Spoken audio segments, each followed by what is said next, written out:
So my next guest is Shanice. She's a 2-time egg donor, and she completed her first surrogacy journey 10 months ago, giving birth to a little boy for a couple.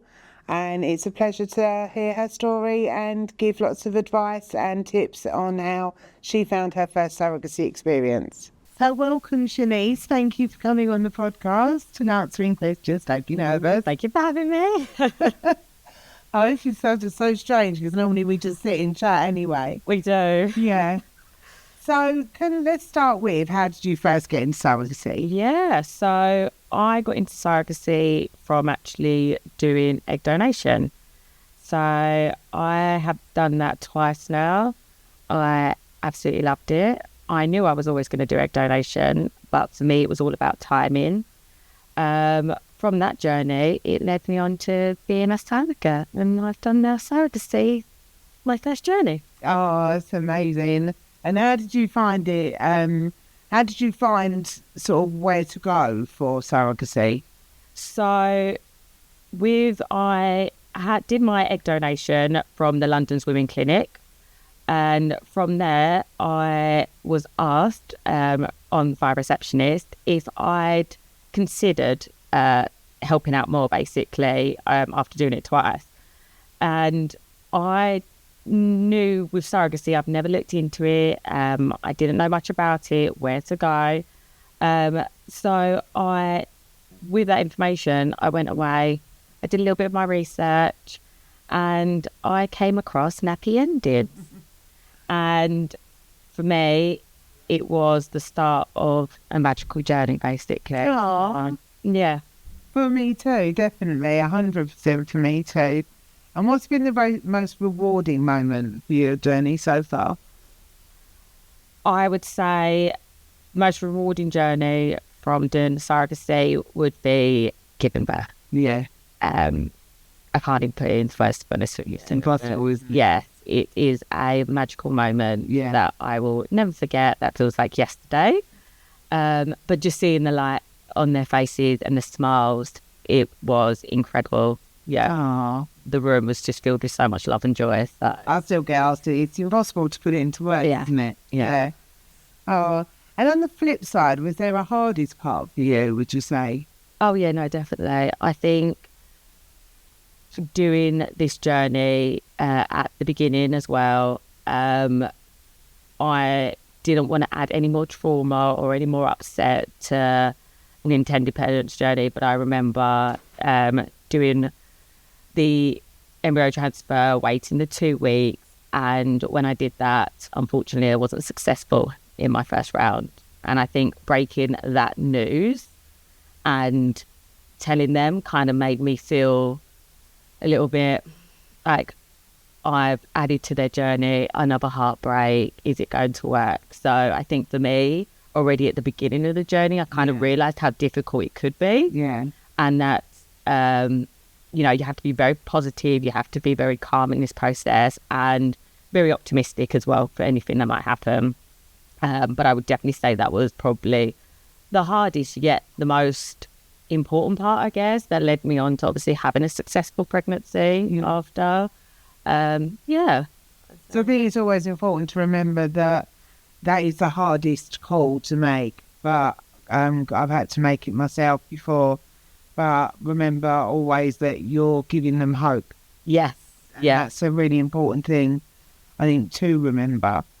What's your relationship like with the intended parents? Oh, it's amazing. Yeah. Yeah, no, it really is.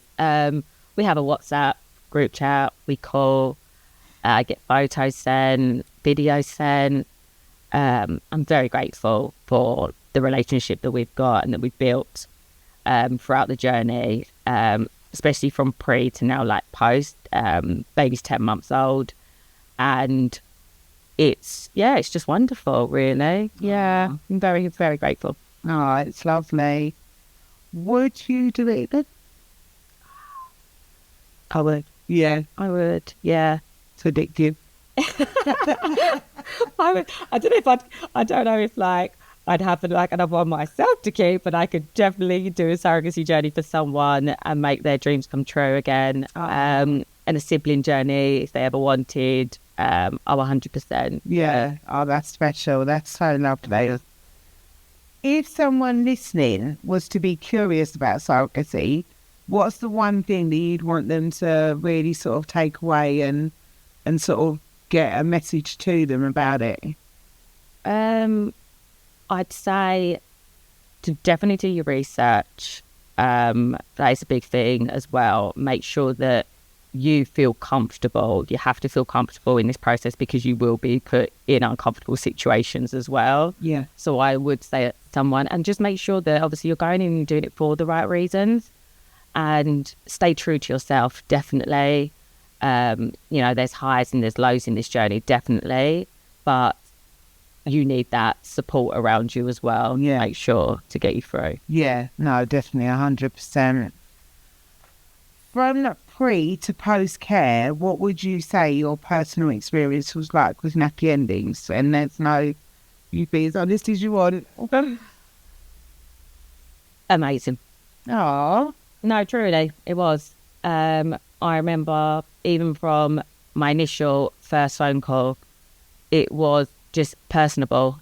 It was having a discussion. It didn't feel pressured. It didn't feel...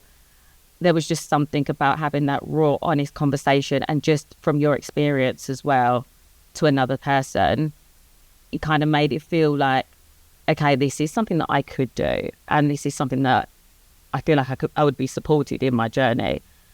And I remember when I finished that conversation, I think I did actually call you up quite a few times as well, just to like, I remember you saying, there is no question too big, too small, what's right, what's wrong. And I think for me, that kind of sealed it for me. To be like, this isn't a silly question. There's no question that's too silly. Yeah. So I feel like I knew then I made the right decision to go with yourself to the company, to feel supported. Yeah. And then we led on to eating sandwiches on the sofa while I was recovering from surgery. You were recovering, well, you were heavily pregnant. Oh, they'd be pregnant, eh? Yeah. What's the biggest myth about surrogacy that you've had to bust? That is tips of faith. And I get also about 100 pounds today. Yeah. Surrogate enough for the baby. Yeah. And just to clarify, you didn't. no, I didn't. I very much happily gave that baby over on the pregnancy day. There is just a real stigma against it, and it's nothing at all. It's nothing like that. I don't think anybody who does do surrogacy either has that mindset, wants to do it for the right reasons, wants to be able to spread love, spread joy, hope, happiness. So... Do you think that comes from a lack of education? Oh, 100%. I think, which is a shame, is people have a stigma against surrogacy and what it actually involves. And I don't, until you're really on that journey, and until you educate yourself a little bit more about it, that's just total. Yeah. It's a nice question. Yeah. Yeah. It does. It makes your blood boil. Yeah, definitely. What's the moment that you feel... Sorry, can we ignore that bit? Yeah. I'll show her. What do you wish more people understood about surrogates? Is the reason behind why someone would be selfless enough to do an act of kindness. I think it takes a lot for a woman to put her body through that amount of stress, pressure, all mixed emotions, to be able to give someone a blessing, basically, a miracle. Yeah. And I think it's a beautiful thing to do. And I wish that more people would obviously do it as well. So... And did your children and your family and your friends, were they all understanding and supportive? Do you know what? When I told my mum and dad, first of all, when I was thinking about doing surrogacy, and my dad never cries because my dad cries. No. So I knew from that point that I had full backing and support. Yeah. My mum was exactly the same. She was just like, we support you in whatever you do. Yeah. And from having that blessing, I think it made me feel like, you've got this. Yeah. Equally telling my girls that I was doing a surrogacy journey as well, and having the questions of what is it and like what are you doing, because obviously they're only 7 and 9. Walking them and guiding them through that journey, just buying books, educating them as well at a young age. Yeah. And watching that journey from me at the beginning all the way to the end, being at the birth with me, really felt like it was just a magical moment that they got to see that I was the kangaroo, have it in a pouch. In the pouch, yeah. Yeah, from the book, and then being able to just carry that baby, and then them knowing that that baby was going to go to a family. Yeah. Was just a real eye-opener and a moment of just pure love and happiness, really. That's so lovely. That's so lovely. So, finally, if someone listening is curious about surrogacy, what's one thing you'd want them to take away from listening to this chat? I'd want, if they're curious and optimistic, I would definitely say, please do your research.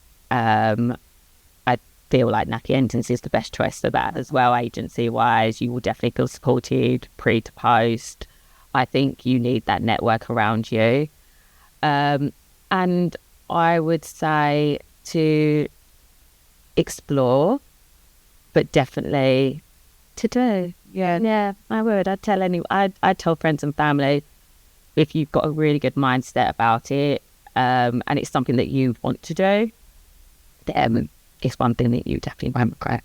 Well, you're an amazing person and a very selfless person, that's for sure. From egg donation to surrogacy, and now a very good friend. I know. Thank you. Oh, thanks, Shanice, so much for being on the podcast. Oh, thank you for having me.